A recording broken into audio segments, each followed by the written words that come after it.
ప్రతిష్టాత్మకంగా తీసుకున్నారు. దీనికి సరైన పరిష్కారం చూపించాలన్న పట్టుదలతో ముందుకెళ్తున్నారు. ఇందులో భాగంగా నిన్న హార్వర్డ్ వైద్య బృందంతో సమావేశమైన పవన్ ఇవాళ వారితో కలిసి ఏపీ సీఎం చంద్రబాబును కలవటం జరిగింది. కిడ్నీ సమస్యలపై హార్వర్డ్ వైద్య బృందం చేసిన అధ్యయనం నివేదికను ముఖ్యమంత్రికి అందించారు పవన్. అమరావతిలోని సచివాలయంలో వీరి సమావేశం కొనసాగుతోంది. ఈ సమావేశానికి మంత్రి కామినేనితో పాటు వైద్యారోగ్య శాఖ అధికారులు కూడా హాజరయ్యారు.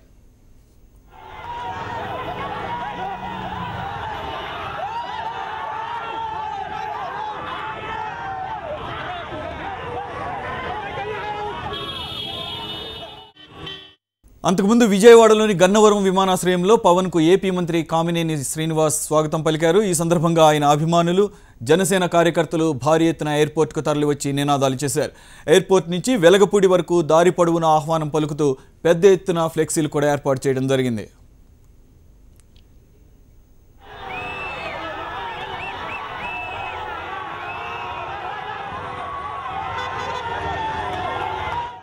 ఉద్దానం సమస్య పరిష్కారానికి చొరవ తీసుకున్న పవన్ కళ్యాణ్ను ముఖ్యమంత్రి చంద్రబాబు అభినందించారు. 30 ఏళ్లుగా ఉద్దానం వాసులను పట్టి పీడిస్తున్న కిడ్నీ సమస్యలకు కారణాలు ఇంతవరకు కనుగొనలేకపోయినా సమస్యకు పరిష్కారానికి ప్రభుత్వం ప్రయత్నిస్తూనే ఉందన్నారు. హార్వర్డ్ వైద్య బృందం సూచనలను పరిగణలోకి తీసుకుని సమస్యకు పరిష్కరిస్తామన్నారు చంద్రబాబు.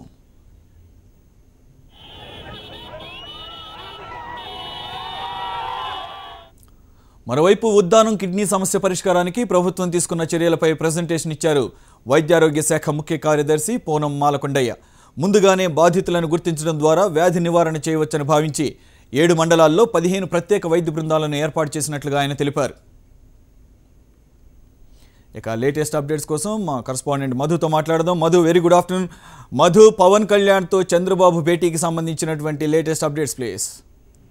సురేష్, ఉద్దానం ప్రాంతాన్ని 3 దశాబ్దాలకు పైగా పట్టిపీడిస్తున్న ఈ కిడ్నీ సమస్య పరిష్కారానికి శాశ్వత పరిష్కారం చూపించాలని చెప్పి జనసేన అధినేత పవన్ కళ్యాణ్ కోరుతూ ఉన్నారు. ఇందులో భాగంగా ఆయన కొద్ది రోజుల క్రితం ఉద్దానం ప్రాంతంలో పర్యటించిన తర్వాత ఇటువంటి సమస్యకు తాత్కాలిక పరిష్కారం కాదు, శాశ్వత పరిష్కారం ఉండాలి, ముఖ్యమంత్రి చంద్రబాబు నాయుడుతో మాట్లాడి దీనికి శాశ్వత పరిష్కారం చూపిస్తున్నారు. అందులో భాగంగా హార్వర్డ్ వైద్య బృందం కూడా 2 రోజుల క్రితం ఉద్దానం ప్రాంతంలో పర్యటించింది. అక్కడ కొన్ని నమూనాలు సేకరించింది. వాటన్ని కూడా తీసుకున్న తర్వాత నిన్న పవన్ కళ్యాణ్ తో వైజాగ్ లో భేటీ అయ్యారు. ఆ తర్వాత సమావేశం తాలూకు వివరాలు, అదేవిధంగా అక్కడ అధ్యయనం చేసిన వివరాలన్నింటినీ కూడా ప్రస్తుతం ముఖ్యమంత్రి చంద్రబాబుతో జరుగుతున్న భేటీలో హార్వర్డ్ బృందం చెప్తా ఉంది. అంతకు ముందు వైద్య ఆరోగ్య శాఖ ముఖ్య కార్యదర్శి పూనం మాలకొండయ్య ఇప్పటి వరకు ఏడాది పాటుగా ప్రభుత్వం తీసుకున్న చర్యలపైన ఒక పవర్ పాయింట్ ప్రెజెంటేషన్ ఇవ్వడం జరిగింది.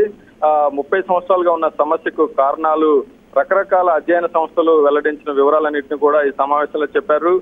ఈ సందర్భంగా ముఖ్యమంత్రి చంద్రబాబు నాయుడు పవన్ కళ్యాణ్ కూడా ప్రశంసించారు. ఈ అంశం మీద ప్రత్యేక చొరవ చూపించడం అనేది ముదావహం, అదేవిధంగా ఈ సమస్య మీద ముందుకు రావడం మంచి పరిణామం అని చెప్పి పవన్ కళ్యాణ్ ని ముఖ్యమంత్రి చంద్రబాబు అభినందించడం జరుగుతుంది. ప్రస్తుతం 11:25 పవన్ కళ్యాణ్ చంద్రబాబుతో భేటీ అయ్యారు. సుమారు 2 గంటలుగా ఈ సమావేశం కొనసాగుతోంది. ఇదంతా అయిపోయిన తర్వాత మధ్యాహ్నం 3:30కు పవన్ కళ్యాణ్ మీడియా ముందుకి రాబోతా ఉన్నారు. Suresh, right, thank you very much Madhu. Keep updating us. Thank you.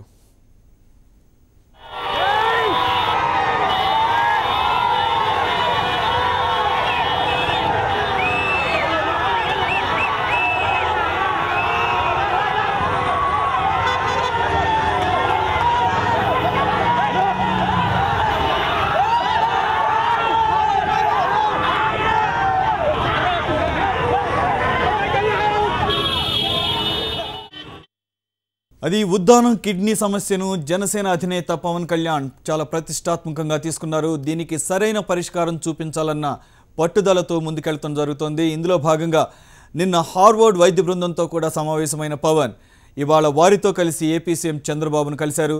Kidney సమస్యలపై హార్వర్డ్ వైద్య బృందం చేసిన అధ్యయనం తాలూకు నివేదికను ముఖ్యమంత్రికి అందించడం జరిగింది. అమరావతిలోని సచివాలయంలో వీరి సమావేశం గత 2 గంటలకు పైగా కొనసాగుతోంది. ఈ సమావేశానికి మంత్రి కామినేనితో పాటు వైద్యారోగ్య శాఖ అధికారులు కూడా హాజరవటం జరిగింది.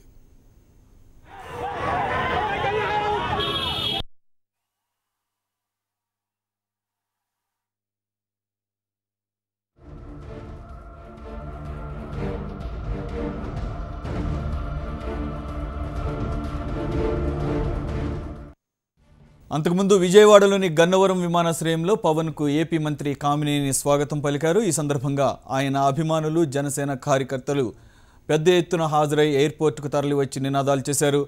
ఎయిర్పోర్ట్ నుంచి వెలగపూడి వరకు దారి పొడవునా ఆహ్వానం పలుకుతూ పెద్ద ఎత్తున ఫ్లెక్సీలు కూడా ఏర్పాటు చేశారు.